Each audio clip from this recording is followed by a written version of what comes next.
Uhali gani mtazamaji wa ITV popote pale ulipo, karibu katika kipindi cha usafiri wako, kipindi ambacho kinakupa fursa ya kufahamu mambo mbalimbali na kuelimika. Mimi ni Benjamin Mzinga, hapa nipo Chuo cha Taifa cha Usafirishaji. Baada ya muda si mrefu nitakuwepo na mhandisi Pasco Duo ambaye yeye atatuelezea vifaa vya usalama, hasa taa, matumizi yake na zina umuhimu gani katika chombo cha usafiri. Endelea kutazama usafiri wako kutoka hapa ITV.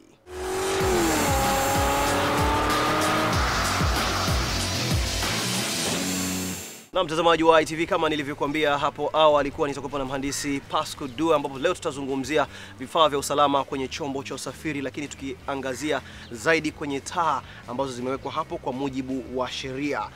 Mhandisi, karibu sana katika kipindi cha usafiri wako. Asante bwana mzee. Tunapozungumzia taa, tuna taa za nje, taa za ndani ya gari. Pengine leo na nini la kutuambia hapo kuhusiana na taa? Vizuri, tunapozungumzia taa za leo, tunazungumza hizi taa za nje. Tunazungumza hizi taa zinazotoa mwanga mkubwa, kwa maana ya kwamba kwa taarifa watumia barabara wengine, kwanza juu ya uwepo wako barabarani. Pili, inaweza ikawa taarifa watumia barabara wengine kusudio lako la matumizi ya gari yako, kwa maana ya kwamba umekusudia pengine kusimama, pengine kubadili uelekeo, pengine kwenda, lakini hata hivyo umekusudia kuona mbali au kuona karibu. Pia vile vile kwa taarifa wengine kwa urahisi zaidi, kwa maana kwamba waweze kukuona tu. Kwa hiyo tunazungumzia hizi taa kubwa zote za nje. Hapa mgawanyiko wake ukoje hapo? Hizi taa zimekaa hapa kwa idadi na kwa rangi, lakini kwa ujumla taa zote zimekaa kwa mujibu wa sheria ya usalama barabarani. Kwa maana ya kwamba idadi yake na kwa matumizi yake imekaa kwa mujibu wa sheria ya usalama barabarani. Sheria hii, sheria namba 30 ya matumizi ya barabara katika nchi yetu. Kwa hiyo mtumiaji wa gari atambue kwamba hizi taa zimekaa hapa, na utakapokuwa ukizitumia utatumia kwa mujibu wa sheria. Usitumie tu kiolela, unaweza ukapata matatizo ya kisheria kwa namna jinsi utakapokuwa unatumia ndivyo sivyo. Kwa hiyo zipo hapa kwa mujibu wa sheria. Taa zote unazoziona zipo hapa kwa mujibu wa sheria. Ziko kwa mujibu wa sheria. Kuna watu wamekuwa wakiweka hizo taa zenye rangi tofauti kadhalika, lakini vile vile kuna zile kubwa ndogo. Vipi kuhusiana na wale ambao wanakuwa wakiongeza sasa hizo taa? Unakuta taa labda ziko idadi yake labda ni 5 au 6 au 7, yeye anaweka hata 10, 15. Hilo nalizungumziaje hapo? Mujibu wa sheria unasemaje? Sheria ya usalama barabarani inasema chombo chochote cha moto ambacho kina matairi kuanzia 4 na kuendelea, basi lazima kiwe kina taa angalau kubwa 2 mbele, si pungufu ya hapo, na hata nyuma zitakaa kwa mujibu wa sheria. Lakini chombo chote cha moto ambacho kina mapungufu ya matairi 4, ambacho ni asili ya pikipiki, kwa maana ya kwamba bodaboda hizi, bajaji, alimaarufu vifaa vingine vinabeba mizigo vya matairi 3 kama toyo na kadhalika, basi angalau kiwe kina taa moja kubwa mbele kisheria, na si pungufu ya hapo. Mhandisi, tukizungumzia hizi taa ambazo umezisemea hapa kwamba zinaonyesha mwelekeo wakati wa kusimama, pengine matumizi yake yanakuwa kitumika sahihi vile ambavyo yanavyotakiwa, ama kuna makosa ambayo yanatendeka pengine watazamaji wengi wanakuwa wafahamu? Tukianza na uchambuzi wa hizi taa kubwa. Taa kubwa kama unavyoziona. Uchambuzi wa hizi taa kubwa kisheria imeandikwa kwamba hizi taa zitatumika kipindi tu pale ambapo aidha ni wakati giza linaanza kuingia nyakati za jioni mpaka pale giza linapoishia nyakati za asubuhi. Kwa hiyo kipindi chote cha usiku hizi taa zitatumika. Pia vile vile sio hapo tu, kipindi chote ambacho kuna mwanga hafifu. Pengine gari inaingia kwenye andaki, pengine inawezekana kukawa kuna mwanga hafifu, pengine labda ni ukungu mkali.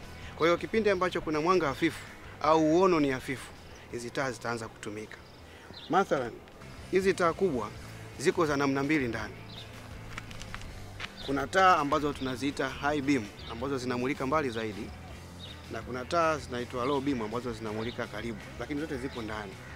Kisheria zote zinatakiwa ziwepo na ziwe zinafanya kazi, lakini zitatumika kwa wakati tofauti. Taa hizi kwanza ziwe mbili.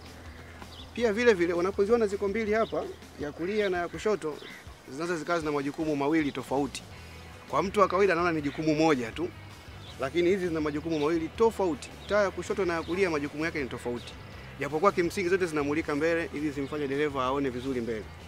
Lakini taa hii ya kulia ambayo iko upande wa dereva, taa hii kisheria inatakiwa angalau imulike kuanzia katikati ya barabara kuelekea eneo lote ambalo gari hii itapita. Kwa hiyo kuanzia katikati kuelekea kushoto. Taa ya kulia. Ni kosa kubwa sana taa hii kumulika upande ambao gari ya pili itapita. Kwa hiyo uelekeo wa huu mwanga ni muhimu sana. Kwa hiyo taa ya kulia jukumu lake ni kuanzia eneo la katikati la barabara ambalo ndio chaki nyeupe kuelekea kwenye chaki ya njano. Lakini taa ya kushoto itaweza kumulika vizuri zaidi kuanzia chaki ya njano kutoka nje. Kwa hiyo itamsaidia dereva kuweza kutambua vizuri eneo ambalo gari linapita na pia vile vile kuona vizuri eneo ambalo ni la nje kuelekea kushoto ambako kunaweza kuwa kuna watumia barabara wengine waenda kwa miguu na vyombo vya baridi kama baisikeli na kadhalika watapita kule. Kwa hiyo taa ya kushoto ina jukumu la kuangalia kutokea kwenye chaki ya njano kutoka nje na taa ya kulia kutokea eneo la chaki nyeupe kuelekea eneo ambalo gari itapita. Sasa ni vema mtumiaji wa gari ahakikishe kwamba gari yake imeenda kukaguliwa ili kuangalia uelekeo wa hizi taa. Basi inaweza kukaguliwa katika kituo chochote. Hata hapa NIT tuna kituo chetu ambacho kinaweza kukagua uelekeo wa huu mwanga unaelekea wapi. Kwa bahati mbaya unaweza mtu ukawasha gari, ukawasha mwanga ukafikiri kwamba inaona lakini kumbe watesa watumia barabara wengine. Anaweza akasema mimi nimekaa barabarani miaka 10, 15 sijawahi pata ajali, lakini umewasababishia ajali watu wengine kiasi gani? Kwa unaweza kuwa unaendesha gari vizuri kutoka hapa mpaka Mbeya vizuri kabisa usiku kucha, lakini yawezekana umeangusha magari 2, 3 pembezoni kutokana na kwamba mwanga wako ulikuwa unawamulika watu wengine na ukawadhuru namna ya kuweza kuona. Kwa hiyo inabidi gari yako ikaguliwe vizuri uelekeo wa huu mwanga unaelekea wapi, kwa maana ya kwamba nyuzi 45 kutoka kwenye chaki nyeupe ya barabara katikati mwa barabara kuelekea kushoto, kuelekea ambalo gari, sehemu ambayo gari inapita. Kwa hiyo huu mwanga usimulike kwenye upande ambako gari ya mbele inapita. Kwa hiyo kipimo cha kwanza ni uelekeo wa huu mwanga unaelekea wapi. Kama nilivyokuambia, majukumu ni mawili tofauti. Zaidi ya uelekeo wa huu mwanga, pia vile vile mtumiaji wa gari anatakiwa awe makini na kiasi cha mwanga kinachotolewa katika hizi taa. Kuna kiasi maalum kinachoruhusiwa kwa ajili ya taa kumulika uelekeo ambako gari linakwenda. Sasa hiki kiasi cha mwanga kitaalamu kinaitwa mambo ya intensity na kinapimwa, na kuna viwango vya TBS ambavyo katika kituo chetu cha ukaguzi hapa NIT kinapima hiki kiasi cha mwanga. Kwa hiyo tunatumia viwango vya TBS kupima kiasi cha mwanga kinachotolewa hapa kisiwe pungufu ya kile kinachotakiwa. Katika nchi yetu kiasi cha mwanga wa taa kubwa kisipungue kandela 12,000. Kandela ni kiwango cha mwanga katika mambo ya vipimo. Kwa hiyo sipungue kandela 12,000. Tunafahamu kwamba baada ya muda hiki kioo cha mbele huwa kinafifia kutokana na pengine jua na mvua inafika hatua, au taa hizi unaweza kama umezinunua sio zile taa ambazo ni original, kwa bahati mbaya ni taa ambazo ni maarufu fake. Sasa zinaweza zikakaa baada ya muda zikapoteza ubora wa kumulika. Kwa hiyo dereva anaweza kawa anamulika lakini hafahamu kwamba ule kiasi cha mwanga kinatosha au hakitoshi. Kwa hiyo anaweza akapeleka sehemu ya kituo cha kukagulia gari na ikakaguliwa na hatimaye ikagundulika kwamba huu mwanga hautoshi na ukakuletea madhara, kwa sababu huwezi kuona vizuri mbele, ukawa unang'ang'ania kwenda na mwisho ukachosha macho na hata mwili mzima ukachoka. Umeona? Kwa sasa zaidi ya uelekeo, basi hata wingi wa mwanga ni kitu muhimu sana. Kwa inabidi ikaguliwe uelekeo wa mwanga na wingi wa mwanga ni kwa kiasi gani. Mhandisi, ulizungumzia kuna aina mbili, kuna high beam na low beam. Kwenye high beam na low beam matumizi yake yakoje hapo? Ni kweli kuna low beam na high beam. Hizi taa utajuaje kwamba sasa hivi unatumia low beam na high beam? Dashboard yako itakuonyesha. Kipindi ambacho unatumia high beam, yani mwanga ule unamulika mbali zaidi, kwenye dashboard kunakuwa na ishara ya taa moja ya rangi ya kijani itawaka kuonyesha kwamba sasa unatumia high beam. Na kuna wakati dereva anaweza akahamisha hiyo switch akaelekea kwenye low beam kwamba inamulika jirani. Sasa kipindi chote ambacho gari imeingia kwenye giza, na kwa maana kwamba mbele hakuna gari nyingine yoyote, dereva akiamini kwamba hakuna gari nyingine yoyote wala hakuna watumia barabara wengine zaidi ya yeye mwenyewe nje ya mji huko, basi anaweza akatumia high beam, kwa maana kwamba akataka kuona mbali na aonwe kutoka mbali zaidi. High beam inatumika nje ya mji, inatumika sehemu ambako hakuna matumizi makubwa ya barabara, kwa maana kwamba watu wengi na magari ni mengi, anatumia hiyo njia. Kwa hiyo kama dereva yuko peke yake anakwenda, basi anaweza akatumia high beam nyakati za usiku. Ila pale tu atakapokutana na gari nyingine, basi tutaanza kubadilisha matumizi ya taa, tutakwenda kwenye low beam. Low beam ni kwamba hata ile dashboard yako haitaonyesha kwamba unatumia tena high beam. Unaweka taa mwanga ambao unamulika karibu. Huu mwanga wa low beam unaotolewa na taa zinazomulika karibu inatakiwa kutumika katika nyakati tu na sio vinginevyo. Nyakati tatu tu na sio vinginevyo. Kisheria tunatakiwa tutumie nyakati gani basi? Nyakati ya kwanza ni wakati ambapo gari hii imeingia kwenye barabara yenye taa. Taa zile za barabarani zinamulika, zinatoa mwanga, basi dereva anatakiwa wakati huo asitumie tena taa za high beam zinazomulika mbali. Atumie low beam zinazomulika karibu. Kwa maana kwamba barabara tayari ina taa na taa zinafanya kazi. Kwa hiyo huhitaji tena kumulika mbali zaidi kwa sababu tayari kule mbali kote kuna mwanga. Kwa hiyo unatumia low beam. Hiyo ni wakati wa kwanza. Wakati mwingine unaweza ukaitumia taa hii na ni lazima, sio ombi, wakati unapopishana na gari ya mbele yako nyakati za usiku. Gari kutoka mbele inakuja na wewe unakwenda, sheria inasema lazima utumie low beam na sio high beam. Kwa hiyo ni wakati ambapo dereva ana switch off ile low beam na high beam anaweka kwenye low beam. Kwa bahati nzuri sasa hivi kuna magari mengi ya kisasa automatically basi yanaweza yakajiingiza kwenye low beam. Kwa hiyo dereva yeye anaweza akaiangalia switch yake inaweza ikaandikwa adaptive beam. Ile adaptive beam control basi anaweza akaibonyeza ile, basi inaweza ikabadilisha yenyewe, kisha ona tu kwamba kuna gari inakuja mbele, automatically hizi taa zinarudi kwenye low beam. Kwa hiyo unapopishana na gari nyingine kutoka mbele yako, basi lazima mwanga uwe wa kumulika karibu, sio mbali. Huo ni wakati wa pili. Wakati wa tatu ni wakati ambapo wewe unataka kuipita gari ya mbele yako. Unapotaka kuipita gari ya mbele yako, alimaarufu kama overtake, nyakati za usiku, basi dereva wewe unayetaka kuipita gari ya mbele yako hakikisha unaweka kwenye low beam kwanza kabla ya kuanza kuipita ile gari. Tunafanya hivyo kwa sababu gani? Utakapokuwa kwenye high beam unatoa mwanga mkali sana. Kwa hiyo unapofanya jaribio la kuipita gari ya mbele yako, ule mwanga unakwenda unagonga kwenye kioo cha pembeni, yani side mirror kwenye gari ya mbele yako. Na ule mwanga ukishagonga kwenye kioo unaingia ndani na kuweza kumtesa dereva wa gari ya mbele yako.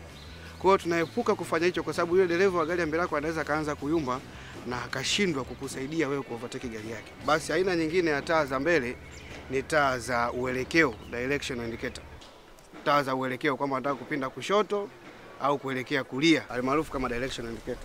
Lazima ziwe mbili. Sio ombi, lazima ziwe mbili kisheria, kwa maana kwamba upande wa kulia na upande wa kushoto na zote ziwe zinafanya kazi. Dereva au mtumiaji wa gari lazima akague kabla ya kuondoa gari yake kwamba hizi taa zinafanya kazi. Taa hizi za uelekeo zipo kwenye sheria ya usalama barabarani, zinasema kwamba namna kuzitumia. Dereva atakapotaka kukusudia aidha kubadili uelekeo kuelekea kushoto au kulia, lazima atoe ishara kabla. Ishara hiyo inaweza ikawa ni ishara ya taa za uelekeo ambazo ndio hizi, na au mkono, na au mkono. Kwa hiyo anaweza akatumia vyote viwili, akatumia taa, akatumia na mkono. Kuna namna ya kuonyesha kwamba unapinda kushoto, kuna namna ya kuonyesha kwamba unapinda kulia. Kwa hiyo utatumia mkono huo huo wa kulia kuonyesha kwamba unaelekea kushoto au kulia, au ukatumia vyote viwili, ukatumia taa na mkono, au ukatumia mkono au ukatumia taa, lakini inatakiwa utumie taa kwanza kama zinafanya kazi, na lazima zifanye kazi. Kwa hiyo taa zinatakiwa zitumike. Hizi taa pia vile vile zinaweza kutumika kwa namna ya pili. Kipindi ambacho unawasha zote kwa wakati mmoja, kwamba taa ya kule ya kushoto na ya kulia na kadhalika nyuma, kushoto na kulia kote, hizi taa nne zinawaka kwa wakati mmoja, almaarufu kama hazard kwa lugha ya Kiingereza. Hizi taa unaweza kuzitumia kwa namna hiyo, hazard. Utazitumiaje hizi taa? Utatumia kwa nyakati tatu tu pia vile vile. Unapotumia kwa namna ya hazard, kisheria unapotaka kutumia mwendo mkubwa zaidi ya ule ulioruhusiwa katika barabara hiyo, kwa maana kwamba unataka kuvunja sheria sasa. Yaani kwa bahati mbaya ni kwamba hii hazard inatumika kipindi ambacho unavunja sheria. Kwa unapotaka kuvunja sheria sana barabarani kwa makusudi, basi unaweza kuzitumia taa hizi. Na nyakati zote unavotumia hazard, maana yake unavunja sheria sana barabarani kwa makusudi kabisa. Lakini inaruhusiwa kufanya hivyo. Kwa hiyo maana ya kwanza ni pale unapotaka kutumia mwendo mkubwa zaidi ya ule unaoruhusiwa. Kwa mfano unapita kwenye makazi ya watu. Sheria ya usalama barabarani inasema usizidishe spidi ya 50 katika nchi yetu Tanzania. na kuna baadhi ya sehemu unaweza ikawa chini ya 50 hata 30. Kwa hiyo sheria ya usalama barabarani inapokutaka eneo la barabara utumie mwendo kasi usizidi labda spidi aidha 30 au 50. Sasa unataka kwenda mwendo mkubwa zaidi, pengine una dharura, una mgonjwa ndani au kuna msafara au na nini, kwa hiyo unataka kwenda mwendo mkubwa zaidi, kwa hiyo unavunja ile sheria, basi utatumia taa hizo kuwatahadharisha watumia barabara wengine kwamba unakwenda kinyume na sheria, kwa hiyo ni hatari. Pia vile vile namna ya pili au sababu ya pili ya kutumia hiyo hazard ni pale unapotaka kwenda mwendo mdogo zaidi. Sheria ya usalama barabarani haikutaki uende mwendo mdogo zaidi kwa sababu unaweza kuwa ni hatarishi kwa wengine. Nje ya mji huko unatembea spidi 5, spidi 10 ni hatari kwa watumia barabara wengine ambao wanakwenda mwendo mkubwa zaidi ambao ni wa kawaida. Kwa hiyo unapokwenda mwendo mdogo zaidi, yawezekana sababu inaweza kaa unazo na sababu ni madhubuti kabisa. Aidha gari yako ni mbovu, gia iliyoingia ni gia namba 1 tu ambayo haiwezi kuikimbiza gari, au gari yako inavuta gari nyingine. Kwa hiyo inabidi uende kwa tahadhari kwa kwenda mwendo mdogo sana. Kwa hiyo unapokwenda mwendo mdogo zaidi ambako ni kinyume na sheria ya usalama barabarani, basi inabidi uwashe hizo taa. Kwa hiyo namna ya pili ni kwenda mwendo mdogo zaidi. Namna ya tatu ni pale ambapo sheria inakataza ukishaingia kwenye barabara, sasa hizi alama, ukishaingia kwenye barabara ndani ya chaki za njano, gari haitakiwi kusimama kabisa. Katika nchi yetu gari haitakiwi kusimama ndani ya chaki za njano. Unatakiwa uende tu, uendelee kutembea. Lakini kwa bahati mbaya gari yako inaweza kaa imeharibika, umepata breakdown, imevunjika kitu ambacho ni kizito, labda imepasua tairi.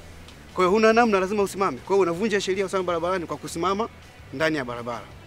Unaposimama ndani ya barabara, basi washa taa hizo kuwataarifu watumia barabara wengine, sasa mimi siendelei kutembea, nimesimama kwenye barabara. Unaposimama kwenye njia yako ya kuendeshea, basi unawasha taa hizi.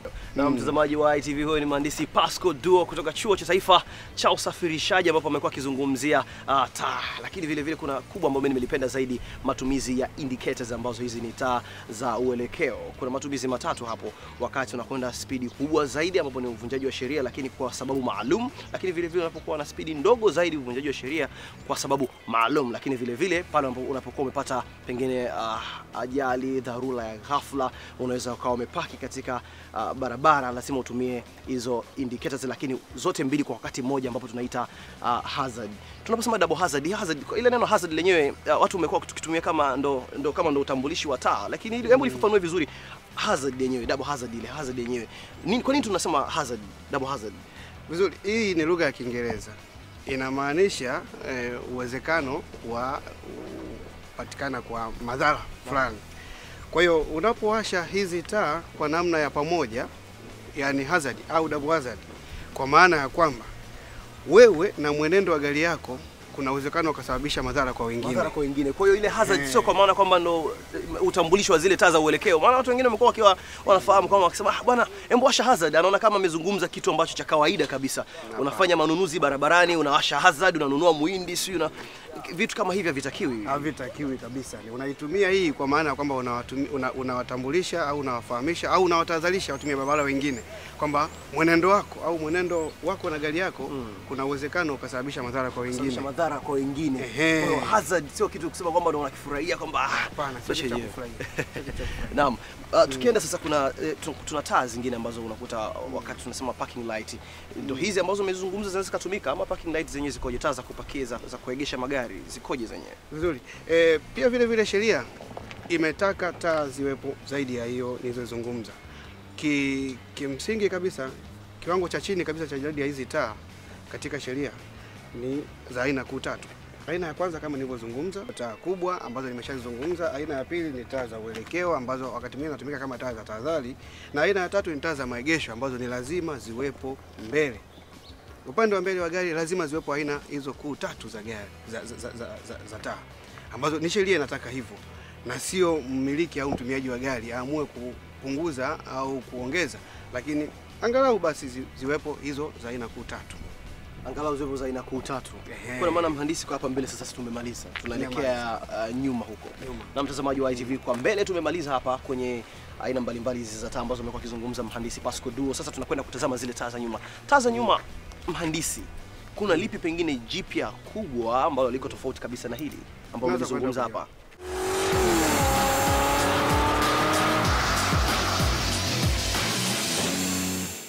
tunarudi tena kwa mujibu wa sheria. Huku nyuma ya gari bado sheria inakutaka uwe na idadi ya taa maalum na zisipungue chini ya hapo. Unaweza ukazidisha lakini zisipungue chini ya hapo kisheria. Huku nyuma ya gari au chombo chote cha moto ambacho kina matairi manne na zaidi, kinapokuwa barabarani lazima aina kuu 6 za taa ziweko huko nyuma. Aina ya kwanza ni taa za nyuma, tunasema rear light, ambazo taa za nyuma zinapatikana ndani ya taa za breki.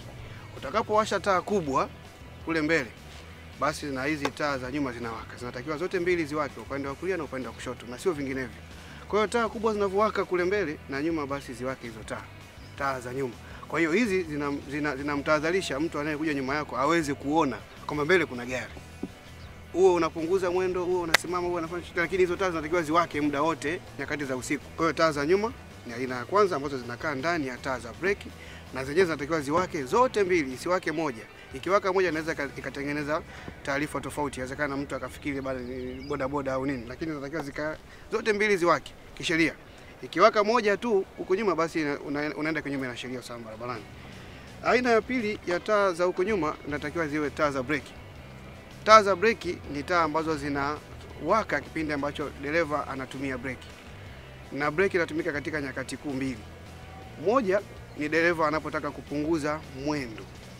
Anapotaka kupunguza mwendo anakanyaga breki. Kwa hiyo anawatahadharisha watu wa nyuma kwamba sasa mimi jamani napunguza mwendo. Kwa hiyo na wenyewe waje kwa tahadhari, wasije wakaja kwa mwendo mkubwa zaidi kwa kugonga. Kwa hiyo unapopunguza mwendo kwa kukanyaga breki ya mguu, basi hizi taa zinawaka nyekundu kuwataarifu watu wa nyuma kwamba wewe unapunguza mwendo. Na namna ya pili, kama unaelekea kusimama kabisa, basi unaweza ukawasha ile taa kwamba sasa mimi naelekea kusimama kabisa. Kwa hiyo unapotaka kupunguza au kusimama utatumia breki. Kwa hiyo unapotumia breki hizi taa lazima ziwake. Sio ombi, lazima ziwake kisheria. Hiyo ni namna ni aina ya pili ya taa. Aina ya tatu, tunarudi zile taa za indicator, taa za uelekeo. Lazima na huko nyuma ziwepo. Pia vile lazima na huko nyuma ziwepo.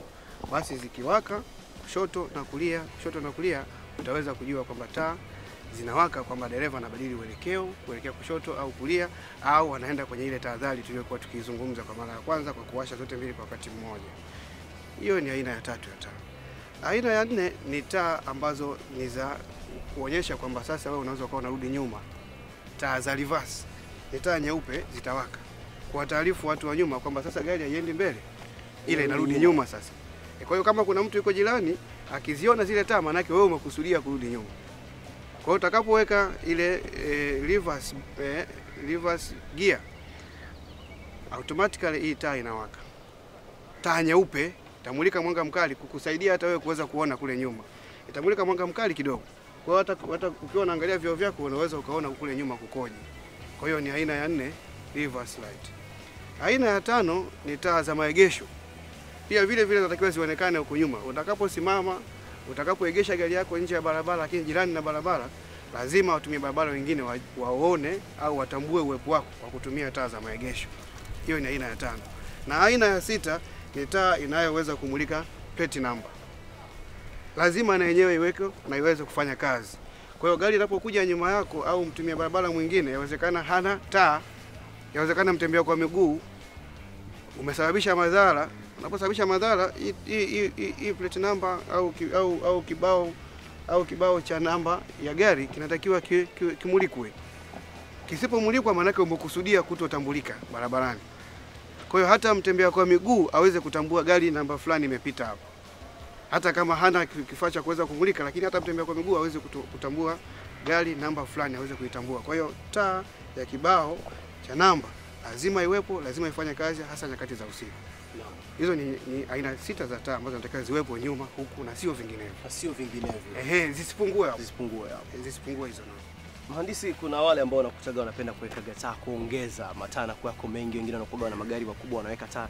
Hizi ni taa ambazo zimezungumzia kwa mujibu wa sheria. Hebu tuambie pengine ni taa zipi ambazo zinakuwa zikiwekwa ambapo zinakuwa sio kwa mujibu wa sheria, pengine zinaweza zikaleta madhara mbalimbali, matatizo mbalimbali zakatokea kutokana na watu kuongeza taa. Maana unakuta kuna gari ikitokea huko unaweza ukahisi pengine ni kitu gani kinakuja huko mbele huko, kaka pembeni, kumbe ni gari inakuja ina taa nyingi kuliko kawaida. Hilo nalizungumziaje? Na pengine taa hizi zinatumika maeneo gani? Sababu zipi kubwa kuliko za kusababisha paka mtu anakuwa anatoka katika mfumo ambao gari imekuja nao na kuweza kuongeza taa zake anazozijua yeye mwenyewe kwa mujibu. Unazungumziaje mhandisi katika hili? Taa nyingine zaidi ya hizo nilizozungumza zinaweza zikawepo zaidi ya hapo. Kwa maana ya kwamba size ya gari inaweza ikakusababisha uongeze idadi ya taa. Inawezekana gari yako ikawa ni kubwa. Ikisha kuwa kubwa gari, watumia barabara wengine wanaweza wakataka kujua ukubwa huo basi ni wa kiwango gani.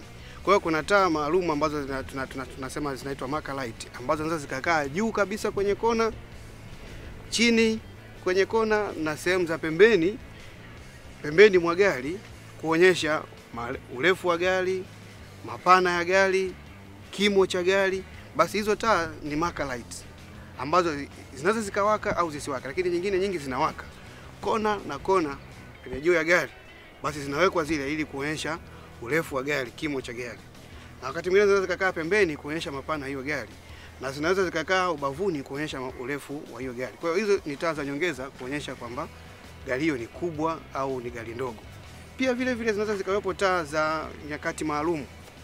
Katika nchi yetu kwa bahati mbaya hakuna ukungu. Lakini kuna baadhi ya sehemu kuna ukungu. Ila kuna baadhi ya magari yanakuja yakiwa na taa za ukungu, zinaitwa fog light. Zile ni taa za ziada ambazo zinaweza zikatumika kipindi ambacho kuna ukungu mkubwa sana unapita sehemu zenye ukungu. Kwa bahati mbaya katika nchi yetu au kwa bahati nzuri katika nchi yetu hakuna ukungu. Kwa hiyo zile taa zinaweza zikawa za nyongeza, zinatumika kipindi kama hicho. Kwa haziwezi zikalazimishwa sana kwa sababu hatuna sisi sehemu wanayotumia sana. Lakini kuna baadhi ya nchi ni lazima ziwepo kwa sababu eneo kubwa la nchi na kwa kiasi kikubwa cha nyakati za mwaka kuna ukungu, basi zinatumika. Na aina ya taa nyingine ni zile taa za wakati maalum, pengine kwenye ujenzi au sehemu zenye mbuga. Kwa hiyo spotlight yale yanamulika mbali zaidi. Yale mataa sasa yanaweza kutumika kwa nyakati maalum, lakini kwa vibali maalum. Kwa hiyo unapotaka kuongeza taa, basi nenda kwenye jeshi la polisi, kitengo maalum cha ukaguzi wa gari, nenda kawaulize kwamba jamani, nataka niongeze taa hizi. Watakuuliza kusudio lako na nini, alafu baadaye watakupa kibali cha kuweza kuzitumia taa hizo, pengine zile taa za king'ola au spotlight na kadhalika. Basi nenda kwenye jeshi la polisi, kitengo cha usalama barabarani, watakupa mwongozo wa namna kutumia taa hizo. Naam, huyu ni mhandisi Pasco Duo kutoka Chuo cha Taifa cha Usafirishaji. Kile kipengele cha tahadhari ndio kinafuata sasa. Endelea kutazama ITV Usafiri Wako.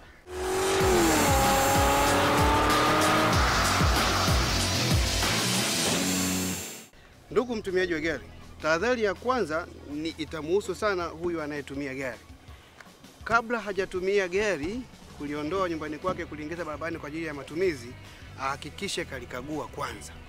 Tahadhari namba moja ni namna kuikagua gari yako na kuhakikisha kwamba taa zinawaka zote. Chukua tahadhari kwa maana ya kwamba hakikisha taa zote nilizozizungumza zinafanya kazi. Zitahitajika, kuna wakati zitahitajika kuzitumia, zinatakiwa ziwe zinafanya kazi mapema. Unapoondoka nyumbani unaikagua, kushoto taa inawaka, kulia taa inawaka na kadhalika, taa kubwa zote zinawaka. Na pia vile vile chukua tahadhari dhidi ya uelekeo na kiasi cha mwanga katika taa kubwa. Zile taa kubwa zinaweza zikamulika sehemu ambako haistahili kabisa na zikaleta madhara kwa watumia barabara wengine na hatimaye kusababisha ajali. Kwa hiyo chukua tahadhari namna ya taa kubwa zinavyofanya kazi. Hii ni tahadhari ya kwanza. Tahadhari ya pili ni namna ya utumiaji wa hizi taa. Unapotumia taa hizi, jaribu sana kuzitumia kwa wakati. Usizitumie nje ya wakati. Kwa maana ya kwamba pengine labda mathalan unataka kutumia taa ya ishara ya uelekeo. Unatakiwa utumie mapema sana, utoe ishara mapema sana. Pengine labda unataka kupinda kona, basi angalau mita 30 kabla unatakiwa utoe ishara.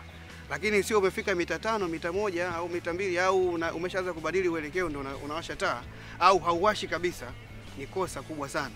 Kwa hiyo lazima utoe ishara mapema sana kabla ya kufanya tendo la kupita au kupitwa au kuegesha. Basi inabidi utoe ishara mapema sana kwamba mimi nataka niegeshe au nataka nibadili uelekeo au nataka ni overtake, basi toa ishara mapema sana. Pia vile vile tahadhari kwa zile taa kubwa pale mbele. Unatakiwa utumie kipindi ambacho unapotaka kuovertake gari ya mbele yako, basi hakikisha kwamba umetumia taa zinazomulika karibu, yani low beam. Unapotaka kupishana na gari ya mbele yako inapita upande wa pili, basi hakikisha kwamba umetumia low beam. Ukitumia high beam unaweza kuleta madhara ya upofu wa muda kwa dereva wa gari anayekuja mbele yako na hatimaye akakugonga au akapoteza uelekeo. Kwa hiyo chukua tahadhari namna ya kutumia taa hizo. Pia vile vile namna ya kutumia taa za breki, hakikisha kwamba hizi taa zinafanya kazi mara zote. Unapokanyaga breki, hakikisha taa hizi zinawaka, tena zote mbili na sio moja. Ikiwaka moja inaweza ikaleta taarifa ambayo sio, au ikiwaka kwa rangi nyingine, kwa maana ya kwamba mtu anapobadilisha taa ile njia ya taa ya breki anaipeka kwenye njia ya taa ya indicator. Mwisho wa siku anapokanyaga breki inawaka taa ya njano wakati inatakiwa taa ya breki iweke taa nyekundu. Kwa hiyo italeta taarifa tofauti kwa mtumiaji wa gari ambaye anakuja nyuma yako na hatimaye kuletea madhara. Kwa hiyo utumiaji wa taa za nyuma ziende kwa wakati na ziende kwa ishara na rangi inayostahili. Ndugu mtazamaji, naomba uzingatie tahadhari hizo kwa usalama wa barabara na watumia barabara wengine. Asante sana.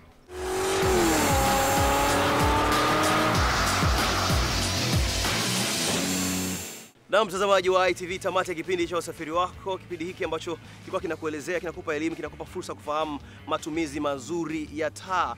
Hichi ni kifaa cha usalama kwenye chombo chako cha usafiri. Mimi ni Benjamin Mzinga, huyu ni mhandisi Pasco Duo kutoka Chuo cha Taifa cha Usafirishaji. Tamati ya kipindi hiki ndio fursa ya vipindi vingine kuendelea hapa ITV.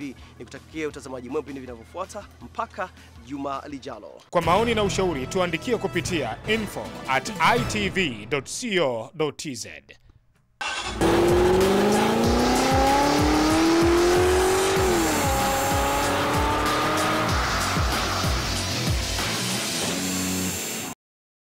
ITV Super Brand Afrika Mashariki.